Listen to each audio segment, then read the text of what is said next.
Personally, I still like not being able to swap. I know.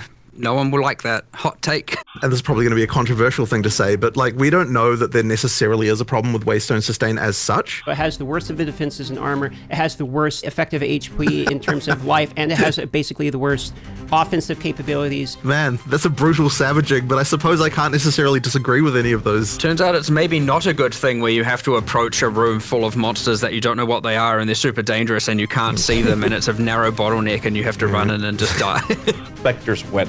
So fairly soon. The questions that we have on the list are pretty much entirely pulled from the audience, from Discord, Reddit, the live streams, YouTube comments, and they're pretty much everything you would expect. So as it stands, there are 77 questions on the list. A few notable ones that have been asked about a lot include the following: state of melee and maces, state of armor, energy shield and meta balancing and nerfs, league mechanics, maps, state of in-game trade, auction houses, fixing, search, etc. One that I thought was kind of interesting is the Venom quest, the only one in which the reward you can't reselect is on the list. Common questions, checkpoint and maps. Performance issues are obviously on the list. And plenty of questions related to roadmaps, cadence of releases, when we can expect those, etc. So, fairly significant, chunky list, and like I say, pretty much everything you would expect. Hi, welcome to Tavern Talk. We have with us my lovely co-host, Darth Microtransaction, and Mark and Jonathan from Path of Exile 2 Grinding Gear Games. How are you guys doing? Doing great. I mean, it's really good to get back into things again. We had a good break. It was a long burn last year, so it was good to get a little bit of a break over that Christmas. Lots to address, lots to change, excited. It seems like with the break, you guys still managed to get a lot of changes in from the reveal video we saw. It's fairly substantial, so. That is, for the most part, just stuff that we did, last week and this week. The maps, the extra 4 maps, some of those did have some work that was done a little earlier, but for them, because we knew we needed more towers and we just didn't get them in. But pretty much all that stuff is just stuff that we're, just doing, last week and this week. We try to move, fairly quickly when we can. What is your guys' opinion on the current state of maps in the game? Not so much from a monster point of view, but of a layout of maps. So there are some maps people don't like as much. There are ones people really do like as much. Is your opinion that you need maps, for instance, like Mire, Augury, Val Factory? These are some of the least favorable maps. Do you think you need maps like this in the game in order to more appreciate the more common ones people enjoy? Or what's your stance currently on the map variety that are in the game, put that way? We're not necessarily going to take every map people find annoying and change it so that people don't in that way. But certainly there should be balance changes to make it so that they feel at least worthwhile, even if they do have some more annoying layout or something like that. So, I mean, I assume you feel the same way about that. There's some standout things. Obviously, you shouldn't have the levers that you just can't dodge roll out of and you just die, or the levers are just spawning burning ground on them, right? Obviously, this stuff is just objectively wrong and objectively bad, and that will be fixed. And then there's the ones that, yes, are just inherently worse layouts, especially for certain builds. But then, again, now using this other thing where it's actually, well, those maps may now spawn the most amount of rare monsters or the most magic monsters or just the most amount of monsters. Some people might like that. People with less, screen clearing AoE-centric builds probably don't mind some indoor, more mazy maps if they're going to get the benefit or feel like they're getting the benefit from, more rare monsters. They've got, more single target or a more concentrated DPS or whatever. They don't feel so bad now for running that as opposed to just running Sandspit where you can just nuke entire screens every 2 seconds. The bad case of this, though, is definitely the tower map, because it's like you mandatorily have to run that map. And so having that be not great is not a good situation. So, hopefully we've addressed that one. That was really urgent to address because it's it's mandatory, right? You can't just skip it. Turns out it's maybe not a good thing where you have to approach a room full of monsters that you don't know what they are and they're super dangerous and you can't see them and it's a narrow bottleneck and you have to run in and just die. But even so, obviously the variety helps with that, but also the new version of that map is now based on the top floor tile set, which has got more variety and it's easier to deal with. So that should improve a lot of that. Better visibility. Yeah, exactly. So it more helps open, a lot. less tight bottlenecks. Still they're still relatively narrow here and there, but much better to clear. In the reveal, you mentioned that boss maps, for instance, were supposed to be more common than they actually were. What was your opinion on the state that previously was with Waystone sustain, as well as do you believe this impact of additional bosses are obviously going to impact Waystone sustain, so you think this is going to help alleviate some of the feedback we've seen related to there? That one's pretty interesting because, and this is probably going to be a controversial thing to say, but we don't know that there necessarily is a problem with Waystone sustain as such. If people say that there is, and that means we have to understand why that is, because I don't think that's the experience that like we're having as we're playing ourselves. And like, so there's always this thing where it's like we want to hear what the players say, but then we always want to confirm with our own experience that like when we do what they're doing, that we're getting the same experience before we can kind of make a good decision about what a change would be. I don't know that we've identified why it is yet that players are having problems with Waystone sustain, and so that's like, and now this will change this obviously because there's more bosses and so on. Like that's the thing you can do, and killing bosses will give you upgrades and so on. Like that'll help with that. But I guess I sort of like I feel like we need to understand that problem more before we can really work out what exactly needs to happen with it. There's definitely 100% more to look into there. But like, I personally, I went from tier 1 to tier 15 maps and a total of 32 maps. And I've sustained since. And then you see the things where people are talking about map sustain. And I'm like, okay, am I in a different universe? And the answer is probably in a different universe. The answer is probably yes, I am in a different universe. But from a purely anecdotal standpoint of my own, I try and I'm going to see how it is for myself. And I'm somewhere else. We need to look more into this somewhere. Yep. Either way, what we've just put forward is an improvement to all of that. Higher maximum, sure, higher minimum, and a bit more safety for bad luck. There is a slightly more subtle thing going on, I think, which is kind of unfortunate how this turned out, but effectively, because you can power through the map tiers really fast, it means that you don't get a chance to find the gear that you would otherwise have as you went through those tiers. And that means that effectively when you do, like you might be playing higher tier maps than what you really should be playing for the amount of like wealth that you've found. And that means that your map sustain is bad because you're dying more often because you're kind of playing higher tier content. And that is on us because we effectively, in order to progress up the tiers, it needs to be more that we need to sort of gear check you more as you go up a little bit to make sure that you've got the gear you need before you're going up the tiers. But this is going to be a really subtle and tricky thing to get exactly right. Like there's quite a lot to that. And that's kind of more of a thing that we can sort of look at over a bit of a longer period of time because it's going to require some adjustments. Another question we have is regarding the Arbiter of Ash now having 6 resurrection or revive attempts, right? Mm-hmm. Adding other attempts to other pinnacles over time. Why wait with adding extra attempts? Ultimately, the reason is just time. It might even be that in the patch that we do deliver, that some of those other ones are already done. It's just that because the video had to be made last week, we knew we would get time to sort out the Arbiter, and we were like, we don't know if we're going to get time to do the others, so we'll just like promise that one, and then if the others come, then that's just a bonus. Our Copper City, though, is really the same spawn rate as all the others. That's what happened. I mean, we generated a bunch of Atlas state and checked that they were equivalent. I mean, I don't know what to so we really were not intending to make a Monopoly game, McDonald's Monopoly game style thing here. It really was intended to be equal. So yeah, as far as we could tell, it was just the just that the boss had that exploding minion thing that like was the damage just busted on that? Nah, well, maybe, but in the map version, the in-game version of this fight, some logic was missing. I don't know what happened. Those would then explode at the end of this phase 2. So you're like, oh, I killed him. You run in to get your loot, and 8 zombies just explode and insta-kill you. So that accounted for some portion of it. And then he was just harder. Like, that's certainly the death rate, even excluding the one-shotting zombies, was just much, much higher than the other 2. But yeah, we have now a cheat that generates or simulates generating like, I think it's 1 billion different blocks and calculates how many of every map spawned and everything like that just to test this specific Citadel case. And yeah, everything we could find generates exactly the correct amount of the 3 things. Speaking of spawning Citadels, did you guys happen to catch any of the conspiracy theories related to, corpses pointing in directions, etc.? It was so ridiculous. Whatever. People come up with crazy things. I don't know.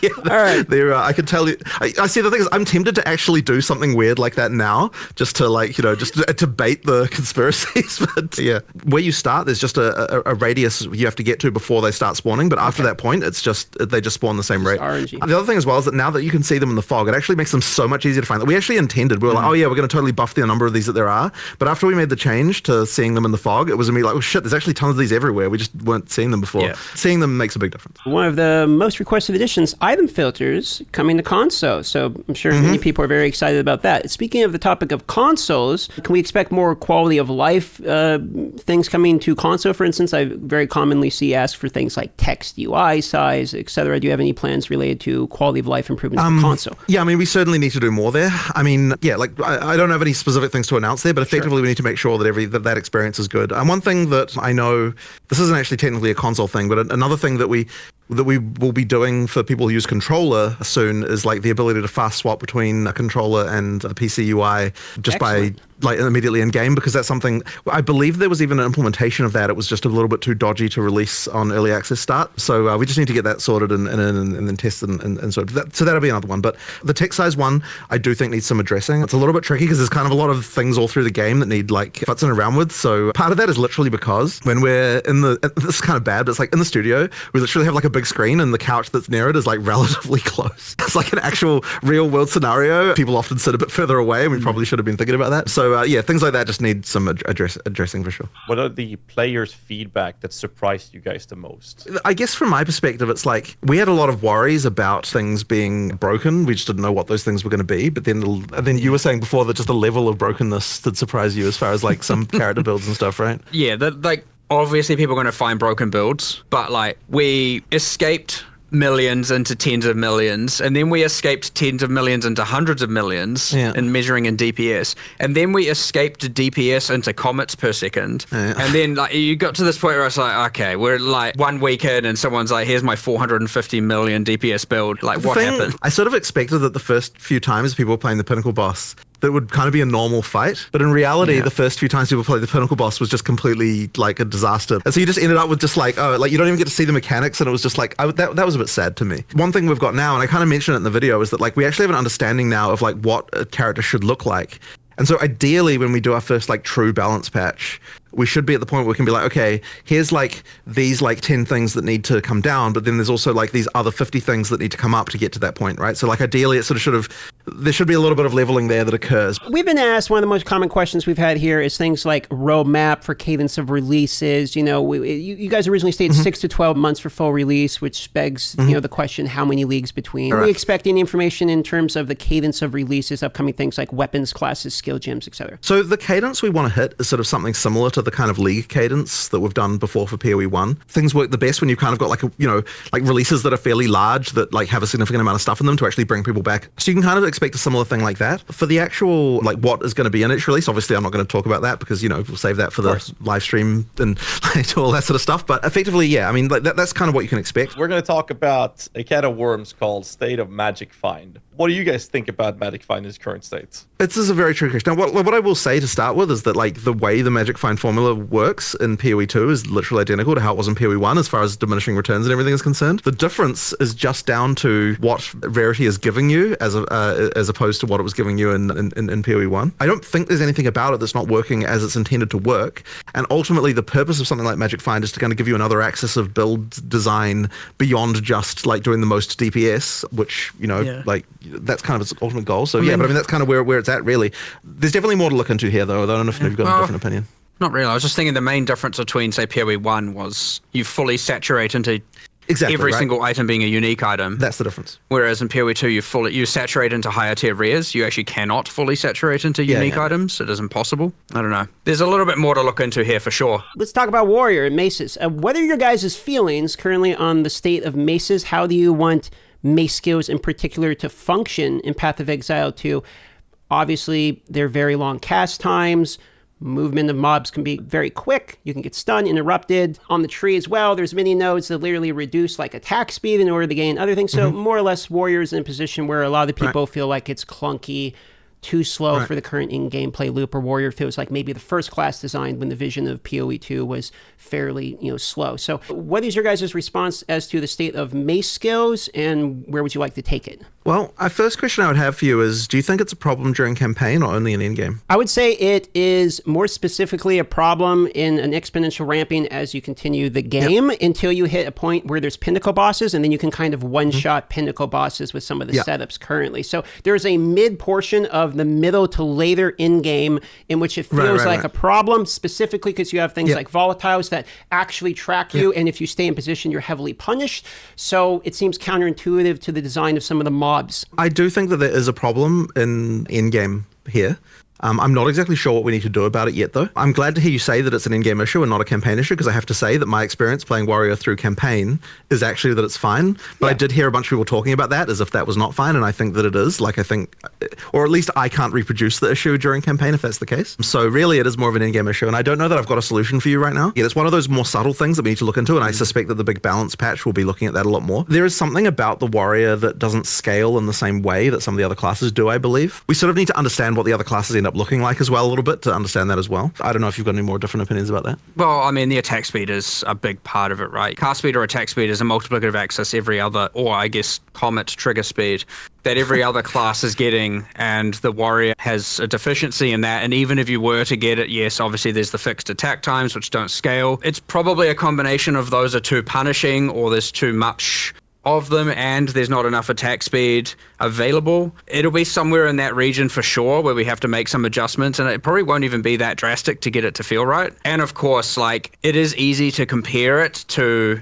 especially, I know you said more like late mid to mid end game thing, but like when you look at the like top end, it's very easy to compare it to the absolute insanity that is like, you know, Pillar of the Cage God with Hoa and all of that, which is just ridiculous right now. It's very easy to compare it to that and be like, well, Warrior will never be viable. But there are also a lot of quite good end game Warriors that are certainly being played, and you know, I don't want to certainly make it seem like it's completely useless. And I mean people using maces, not just people who are doing it for the Ascendancies. Karn's a notable example. He's like level 99 in SSF, but he's having to use the Herald of Ice tech, which is very highly speculative to be nerfed, right, in order to make it feel good. So while I would agree there's people that are doing it, I would also argue there are people that are doing it as a masochist in order to be like, I'm a warrior guy and I need to do it regardless. But there are also others, maybe not that advanced and not that far up in terms of her level. But yeah, sure, understood. Like, it's certainly on the weaker end at the end game, like, without question. Yeah, again, it's part of this massive balance, you know, recalibration we need to do now that we've seen the state of everything. Right. There is more to buff in the Mace spectrum than there is in most of the other things, I'd say, yes. So that answers the offensive spectrum for the Warrior. Now let's talk about the defensive. And one of the things in the reveal video was armor, for instance, is getting fixed or buffed, I should say, and we'll talk about that in a moment. One of the reasons we didn't dwell on that too much is because I wouldn't want people to think that that's more of a change than it is. Like, we are doing a bit of a buff to armor, but it's not like the hugest deal. And I think there is more we have to do. Like, there's more complicated stuff we have to do with armor, I think, to make it more interesting. But there's a lot of arguments about this. One, because it is like, yeah, I'll just say that. There's a lot of arguments about like how exactly this should be addressed. One concern that we have, which is probably totally out of left field as far as what the players would say, is that we don't think that there's enough of a difference between the big hit and the small hit. Part of the intention with armor is it's like, okay, like when you're talking about like big boss hits, like it has less of an effect than what it would have off like a bunch of small hits. But sometimes the small hits from a white mob are not even that different from what a boss hits you with. And so this is actually meaning that the sort of the idea of armor being based on the damage hit is kind of got like a few issues that we have to deal with. So I don't know if you've got any more thoughts on this particular topic, but it is like something that we have to sort of worry about a little bit. Yeah, we did buff the armor. I'd say it's in the it's obviously hard because of the big hit, small hit, but it's probably in the like 15% more effective kind of region. Our changes in 011. It's not only armor is weak, it's also that evasion and energy shield have some extreme strongs that are going on. So not to say, you know, these are all going to be nerfed. I'm just saying there's some meeting in the middle that we need to do for sure. So to give you a feeling from, like, I played Warrior 90 first. That was the first thing I did, and I would enjoy Warrior as an archetype the most. Would you say it's a fair statement to say the Warrior and Mace skills and, you know, sort of that side of the tree in particular is in a state where it has the worst of all of them? So it has the worst of the defenses and armor, it has the worst effective HP in terms of life, and it has basically the worst offensive capabilities as well. So you could see why I'm feedbacking so hard in relation to this archetype. Man, that's a brutal savaging, but I suppose I can't necessarily disagree with any of those assessments. Fair enough. We can move on to the next topic then, unless you have other statements on it. What do they have? They have shields. Yeah. You are right that it effectively falls in that way. Yeah. Let's just sure. Yep. Moving forward here, we have charms. So I saw that there were some notable changes in relation to charms. I thought it was a great change to be able to see when they're actually being activated. I don't know if I saw whether or not charms in particular are actually getting tweaked in terms of number side of things. We're not tweaking numbers in this patch. However, there's definitely something not right about charms as far as like the usefulness goes and all that sort of stuff. So charms came in like super late. And I just don't think they're quite like working out as well as I'd hoped. Like they just need something else, but we don't quite know what that will be yet. There's a balance there of like, okay, most people have one slot, and then you got these mandatory mods to get more. But on I don't think you get enough charm slots. Just like yeah, I feel like you barely find belts with the extra slots. To be honest, I agree. I mean, we really just didn't finish. I mean, we increased the weightings. We've had patched that in since release, yes. Oh, okay. Honestly, we're not all the way there yet, for sure. It's one of those things where it's not like ruining experience for players, at least. It's like, you know, just an underwhelming thing that needs some love, for sure. So it's not exactly number in the top 10 of the hit list, but like without a doubt, I would expect to see improvements around there in the future. Any thoughts regarding adding more charm slots for uniques? 'Cause it feels really hindering to equip a unique when it comes to the topic of charms. You know, that's not a bad idea. I also just want to add more slots outside of unique, so more on the tree and other ways to get them as well. Sure. So you don't necessarily have to. But yeah, I mean that is a way, yes, that some unique should have it, and probably more on the tree, more in other ways. I have to have a look at it, but yeah, there's probably. no harm in it now, at least. So the current state of crafting is very different from PoE 1. So what's the state here and future plans? I don't know that there's a huge amount we can say about this right now. I mean, like, Well, one there's thing, just- of course, is that PoE 2 just has less crafting systems than PoE 1 just due to the fact that we add these typically with leagues and so on. So there's just less going on, which means that if you're like a PoE 1 player, then, you know, you're going to see less complexity there, for sure. But I don't think that's exactly what you're getting at, right? Like, I guess there's some theory. I mean, effectively what you're saying is people want more determinism, right? Which is like a continuous, endless thing that, like, people... There's a fine line there, and we're on the certainly more on the slot machine side of that line, like without a doubt, obviously, right?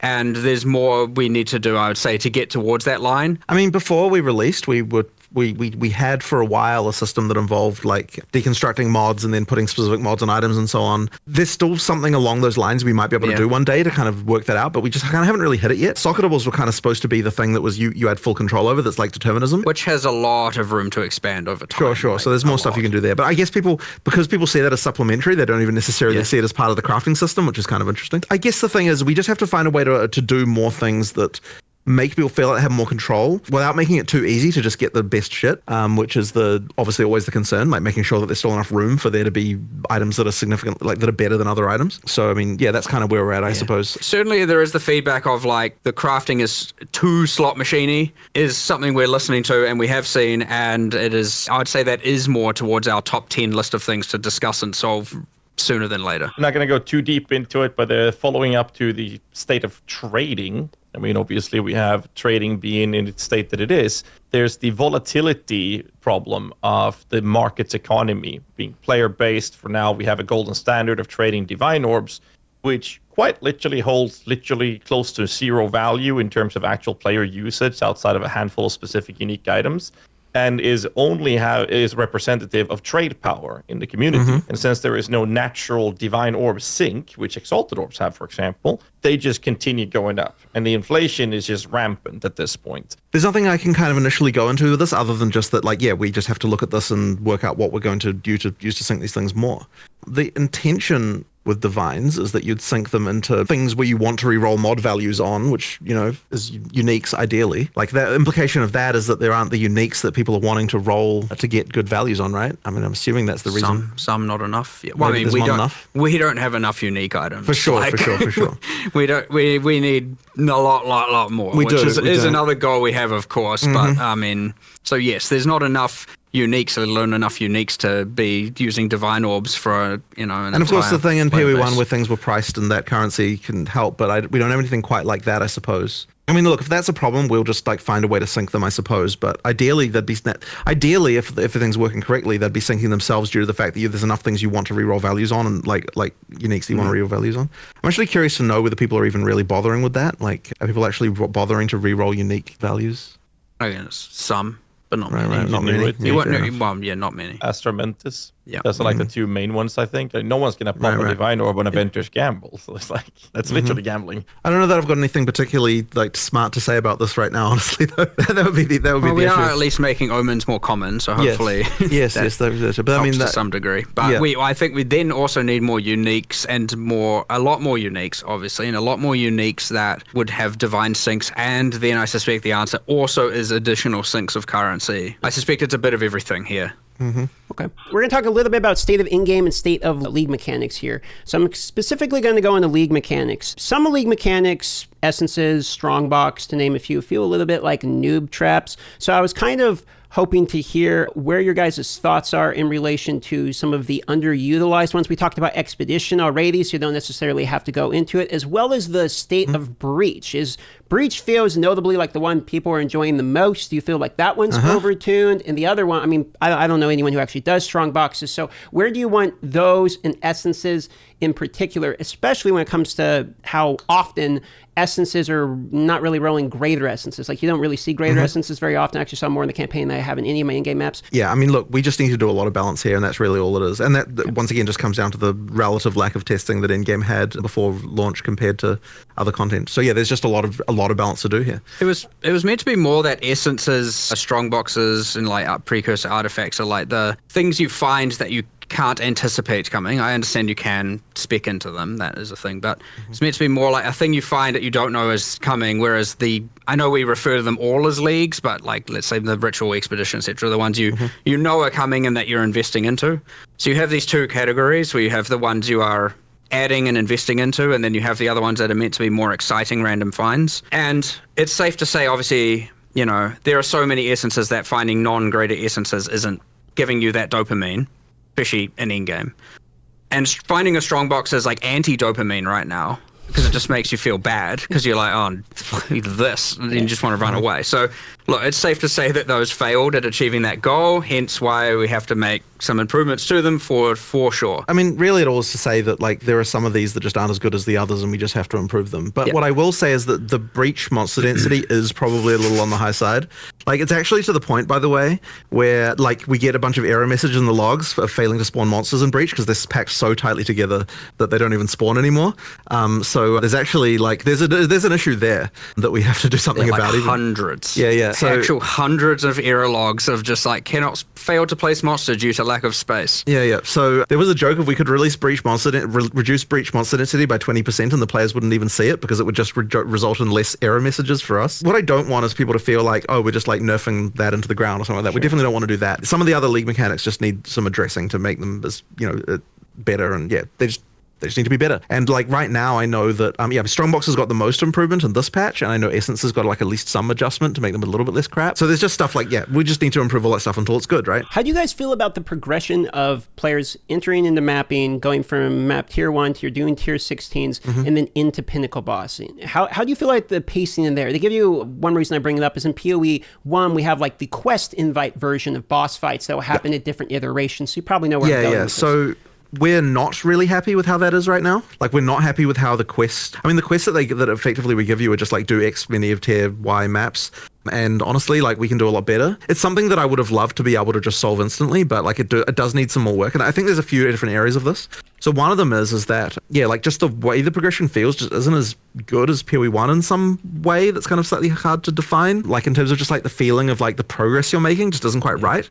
So I think we need to do more. Like, there might be some changes we have to make to how the Atlas works to make that better. Certainly want some bosses between those points. Yeah. Like, it just needs more of a feeling I don't mean of random ones. I mean like actual ones, still along a series of objective-driven kind of narrative-involved things where you're getting your still an Endgame, not Pinnacle, boss at tier 6 and maybe at tier 11, and they're the quest versions, and you're doing those, and then maybe there's Uber versions, and I'm just rambling there just needs to be more going on with regard to how that progression feels. So that's one element. So the next one is that the tutorialization of the endgame is not really there. Like, we need to do more around this so that like it actually sort of eases you into endgame a little bit better, as far as like if you're a new player, like we kind of just throw you in the deep. Like, we fixed a lot of things about the introduction to the game through the campaign, but then you get to endgame and it's kind of like we don't really do enough to kind of really ease you in there, I would say. The way that you progress through the tiers, like, you can go through the tiers too quickly, and then you kind of get left behind with like what rewards you should be getting. And like, in order for us to fix that, we kind of need to make each tier more meaningful with regard to what you have to do there and what's going on. So there'll probably just be more there at endgame, just to kind of make it feel like more of a progression and more of a Yeah, like, and that can include more storyline elements and more things like that. There just needs to be more, basically, just there to make that progression feel better. We just need to get to that point where there's just more better without overcomplicating everything. So my last follow-up to this in-game topic, and I'll send over the guys to continue the conversation elsewhere. Now that the game has been out of the wild, how do you feel about one Portal state of mapping currently, as well as XP loss still being fairly significant, even though in the previous interview was stated that you don't feel like you need to have the XP loss as much, considering you do have that one Portal defense. Right. We're in a state where we currently have both of them. So first of all, we did discuss quite a lot about whether or not we want to go back on one Portal or not, and I think that it comes down to the fact that it just would really not feel the same if like the whole death actually mattering thing, I think is actually important. We were talking about the Pinnacle boss thing. Obviously the discussion came up of like, okay, should we just be allowing 6 portals everywhere? Should we be allowing checkpoints everywhere? And I think we ultimately decided like, we really don't want to go that way if possible. So we're going to try like that. And that's kind of where we came to like, well, first we'll try with this Pinnacle stuff. We'll like make sure that that's like something, because that's actually something we've got like true economic value that you need to actually preserve. And so it matters a lot more, and like the amount of time it takes you to get there and everything that matters. As for XP penalty, part of the thinking around that is that like it's kind of keeping you in the place where you're supposed to be, as far as like, if you're dying all the time, then you're probably not ready to keep going up the power curve. But I mean, maybe that's like the wrong way to look at it. I'm not sure. I don't know if you've got any different thoughts about this. Right now, there's too many penalty axes. So if you are dying all the time, you're not going to get maps, and thus you're not going to go anywhere. And you also, it's kind of like an add insult to injury. You're also now just not leveling. So but you do have to have it. So I agree. I think there's a few axes, and I think they're just a bit too severe when all combined together. Combined with, I also think that the very start of maps is just too difficult. Ascendency swapping after the launch of the game. Where do we stand? Personally, I still like not being able to swap.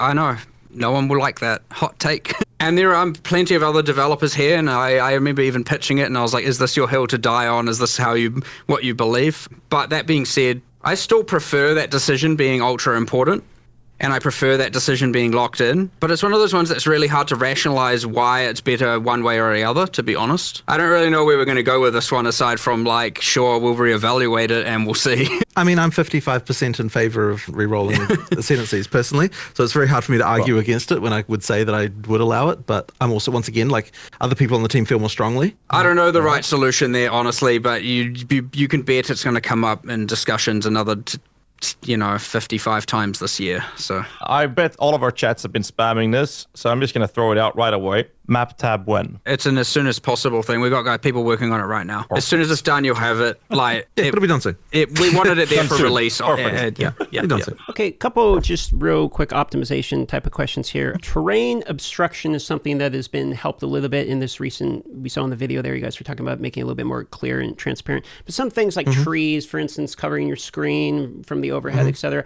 Do you have any feelings on how terrain obstruction is currently in the game, and is there any plans around making this a little bit it's just a matter of individual work on each individual thing, just like looking at each doodad and being like, what do the bounds need to be, that kind of thing. As far as optimization is concerned, I mean, we'll just keep working on it, right? I mean, in the background, you've got the engine guys working on things. There is one very annoying crash that is very, very hard to debug that happens on, I believe it only happens on NVIDIA cards, where like after sort of an hour or an hour and a half kind of thing, you'll get a crash to desktop. Effectively, they're like concurrency bugs within the GPU. But annoyingly, we were also told that the next version, like NVIDIA told us that the next version of the NVIDIA driver does make the crash go away. But then they also said that they didn't know why that was the case. So I don't know if we can 100% rely on that either. So there's something weird going on that's like quite hard to track down going on here. And hopefully we can work it out soon. But we just need we need more debug information. It's very hard to track down, unfortunately. Thanks for the answer, because that was a very common question. People were talking about crashes and wanted to ask you about it. So I got plenty more minion questions, but I'm just going to go with the one that's been spammed the most, and that's Spectre's when. So soon, fairly soon. It took more work than we expected, actually. Like, there was just a lot of a lot of specific shit we have to do, but it's not too far away. Soon, whatever soon means.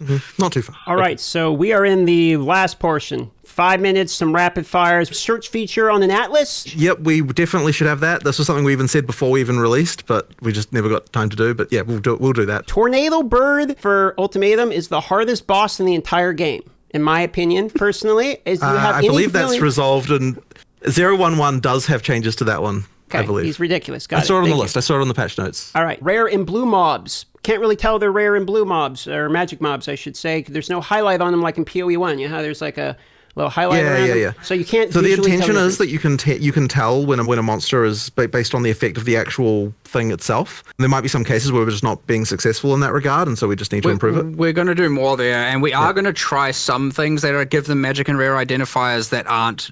The glows just really took you out of the, like when you're in a dark dungeon and you're exploring it, like just and honestly, what the heck is this glowing beacon of light over here? I just wish Fresnel glow was just banned in games generally. Like it's just everyone just relies on it. Like, oh, we need to make this more visible. Add a Fresnel glow to it. Like it's just this freaking it's a cancer in games generally. Sorry, this is just a random side rant from me, but I just hate the fact that everyone lazily goes to Fresnel glow and freaking everything. Disenchanting flasks for quality. They're one of the things you can't salvage in the game currently in order to get like the quality baubles back that you'll be able to do on flasks. Right. Is this intended? Is there really any reason why we shouldn't do that? I know you were like, oh, it's because it doesn't thematically fit with a hammer. Just smash the glass. I mean, I think that's why it is, but like, I have nothing against adding it. We can probably change that, right? Like I think it was more like, let's do something interesting for flask salvaging and crafting later and save that, but we can add it for now. We should just add it. I have no problem adding it. Yeah. Checkpoints and maps in order to backtrack in maps. How do you feel about that? Not a terrible idea. Yeah. I'd have to think a little bit about how we would position those. I guess the feeling is that there's not so many like objectives in maps in the same way. And you do those linear maps and you missed a rare monster. You want to go play something else for a while. You're right. But, so yeah, we should probably do something about this, but I don't have an exact understanding of what we'd need to do. Being able to see gems without cutting. Currently, like you got to cut the gem to look at the list of skills. I mean, I don't really have anything against it, but where the hell does the option go? I'll think about that. I'm not really against that. Yeah. Maybe on the G button, top, click at all skills. Yeah, maybe. Yeah, maybe. Right.Maybe. Gambler in the hideout. We have all the other vendors, but we don't have like a gambler in the hideout, for instance, like the reason for that, what was there was something very broken at the end and we quickly turned it off, but I think we just need to fix one thing and then turn it back on. There was something very bad exploitation tier, and so we were just like disable. It's like 10 minutes until deployment. Kind of. Venom Quest is currently the only one that you can't reselect the reward. So, for instance, you can reselect like the Titan. Do I want the life flask for the charm duration? You can't select from like chaos to attributes or whatever. Any opinions on keeping that permanent, or can we reselect? I want to add a way to change that, which I know people might be like, hey, well, hold on, then why don't you want to allow a way to change ascendancies? And the answer is I don't know. That's just how I feel. But we'll allow you to change it. I might feel differently later. But yes, I do want to add a way to change that. Movement speed on boots. Any feelings about having them be implicit, or basically movement speed mandatory on boots, or else you're really slowed down. So how you guys feel about moving movement speed to implicits, or do you have any feelings on movement speed on boots? I mean, I don't think it's necessarily a problem to have a mod that's really, really valuable on an item that you definitely want to go for. Like boots is certainly the case where that's like the most extreme, but I don't necessarily think it's a problem as such. So, I personally don't have a problem with it. But I don't know if you feel differently. I like it. Yeah. I like having it that I think it's good. Yeah, I mean, if you added move speed implicitly to boots, would you then be like, okay, well, like IPD on weapons, like you start to get into funny territory in some sense, right? We're like, so anyway, that's kind of our feeling on it. State of co-op and body blocking. Body blocking, you're with co-op here. I think there's something not right about it. There's something not right about it, I agree, but I do think you do need it to make things feel more physical, but there is something not right about it. No, because you know what it is? It's because we changed really, really close to the end of development the size of the player instead of changing the size of all the monsters. And I think that probably results in like a situation. But there's something not right about it. But I don't want to just completely remove it. We might end up with a solution where like the size of a player to other players is different than what the size is to other monsters or something like that in order to kind of like ease it. I suspect we'll do something along those lines. It wasn't really on my radar, I have to admit, but we should do something about this, yes. All right, and I think pretty much wraps it. We're getting spammed about Path of Exile 1's 3.26, but unless you want to talk about, bit of a long topic to get into at this point. Yeah, so I figured I'd just throw it out there, but that's it. Guys, you want to wrap it up? Let's just say thank you for coming. We very much appreciate you guys' time and can't wait for the patch notes, and we'll see you guys very soon then. Awesome, thank you very much. Thank you to GGG for the opportunity to ask some questions. Thank you to the audience for helping put those questions together. That's about it. Love you all. See you tomorrow, 11 a.m. PST. That was a fun day, everybody.